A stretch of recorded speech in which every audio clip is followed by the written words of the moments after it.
Saudara sudah melihat semua, melihat sendiri jalannya semacam pertemuan gitu ya. Yang hadir tadi pada umumnya adalah para pejabat mulai dari gubernur, DPRD, DPD, dan kemudian Forkompimda ditambah dengan hari Pak Gub.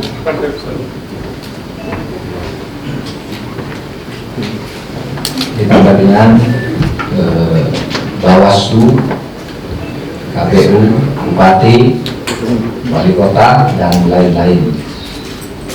Nanti saudara bisa tanya sendiri, tapi intinya itu kami datang ke sini membawa tugas pertama,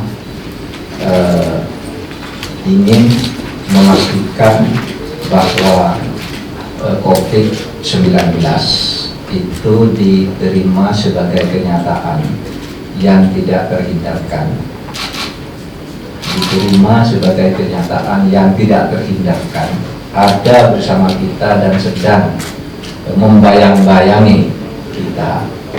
Tetapi pada waktu yang sama kita bertekad untuk menyesuaikan diri dengan fakta bahwa COVID itu ada, dengan cara ekonomi harus bergerak cepat, ekonomi harus dipulihkan, jangan sampai lumpuh hanya karena COVID.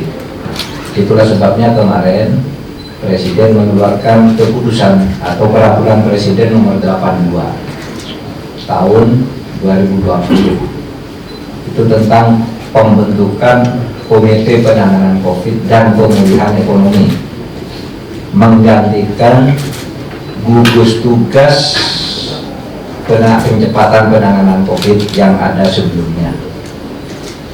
Ini untuk memastikan langkah-langkah itu kita sampai ke sini. Nah, apa agenda konkretnya? Agenda konkretnya ya minimal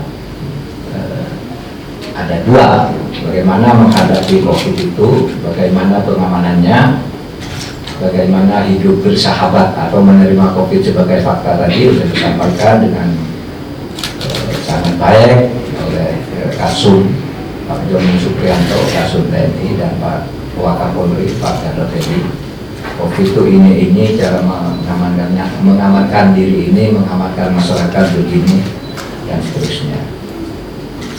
Nah, Gubernur tadi sudah menunjukkan cara sebenarnya yang mendahului Perpres itu, kalau semangatnya bahwa COVID itu tidak boleh menghambat pertumbuhan ekonomi, tapi justru menjadi blessing in disguise, menjadi berkah terselubung. Mumpung ada COVID, yang dulunya rakyat tidak bisa menghidupkan ekonominya sendiri karena selalu dikooptasi oleh konglomerat atau kekuatan-kekuatan modal di luar, maka sekarang dihidupkan ekonomi dari bawah dengan dana yang tersedia. Seperti itu sebenarnya semangat kita yang baru. COVID itu ada, harus dilawan, tapi ekonomi harus tumbuh. Kalau bisa numpang kepada COVID ini untuk menumbuhkan ekonominya, termasuk menumbuhkan ekonomi tadi Pak Tito, Pak Menteri Dalam Negeri, dalam pilkada.